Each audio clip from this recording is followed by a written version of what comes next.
Good morning from Pollock Shields in Glasgow, and it is an absolutely beautiful day, as you can see. Not a cloud in the sky, really clear.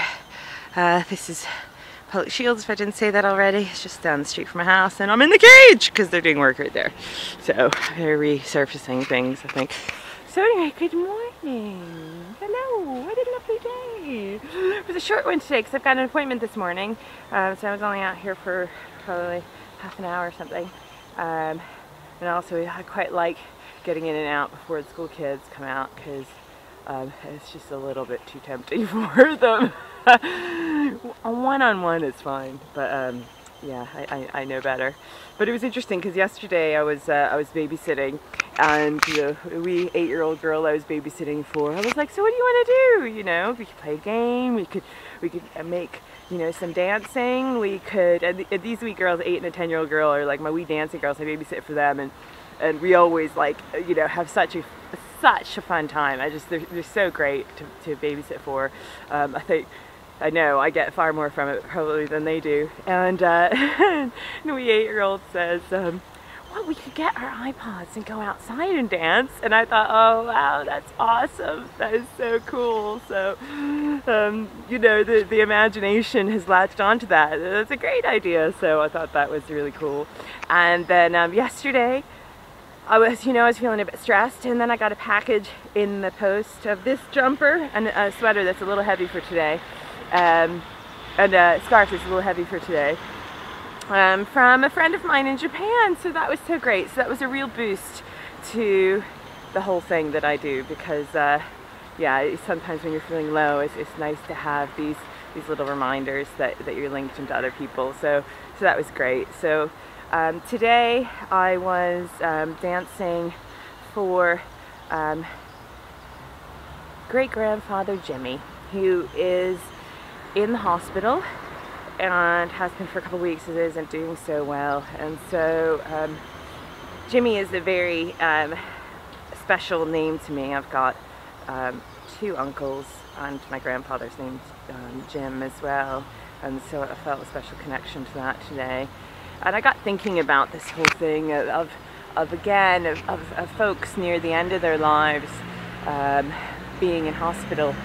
And I got thinking about hospitals, and I got thinking about the energy, and of course I looked up lots of words in my dictionary because I was like, what does that mean?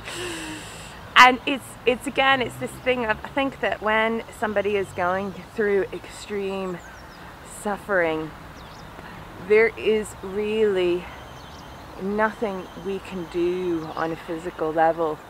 Outside of it, doctors manage it and whatnot, but really that's their thing. And I think especially if they're near the end of their lives, not unlike coming in, is a very painful process for babies to push themselves out into the world. And I think there's a similar thing at the end of life.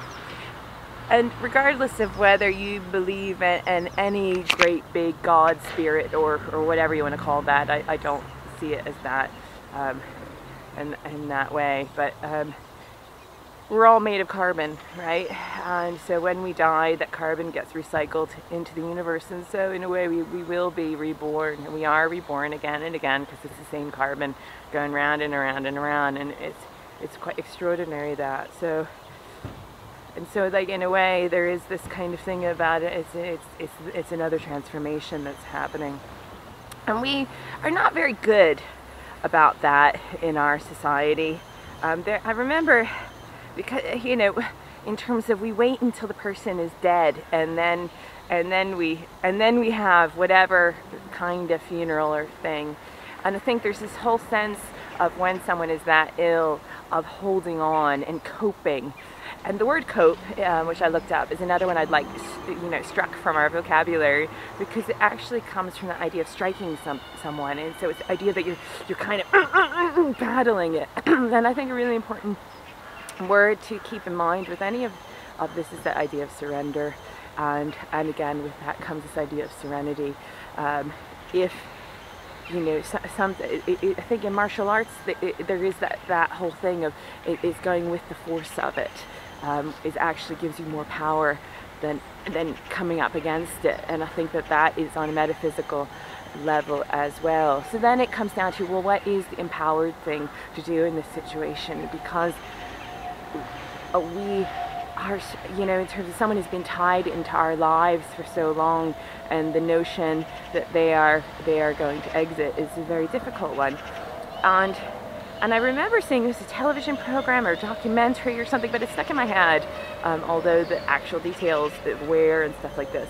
And it was this idea of, at the end of a person's life, gathering round and offering a final celebration, and putting all that really lovely positive energy. Because our hospitals, although it shares the word with hospitality, very rarely are built with that purpose. They're built to manage illness, and they're very clinical and very unhomely places.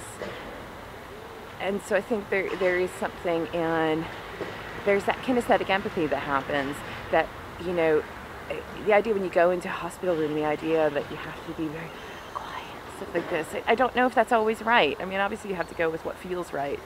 But sometimes it's really, or to think of a way within the context of what that space is, to really give that final big love, big celebration, big support to carry that person to the next level. And I remember seeing something like that. Was it in Mexico maybe, or I don't remember, but it was the idea that the family really gathered around and offered, it was like offering a lot of color and vibration to that person in their final moments. And that in and of itself, as I said, kinesthetic empathy, your cells mirror what the other person is doing. So what you offer within the context of your own serenity, and with the joy in your heart and the love, does pass on. So I danced in celebration for great-grandfather Jimmy. I'm sure he's a great guy. And for anyone who's facing a similar experience, really. And also for birthdays, because it's another kind of birthday. And my friend Pauline, it was her birthday yesterday. She said, dance for me. I didn't get her message in time. so this idea of birthing and the celebration of, yay you! Yay, grandfather Jimmy! I really like him a lot. I don't even know him. I love him. So that's my thing for today. I've got to go. I've got an appointment. I'm going to get out of my cage. Really interesting. Some old guys obviously do an early morning walk around the perimeter for their daily constitutional, and they were like, what is going on? So that was quite interesting. I'm not normally in my hood.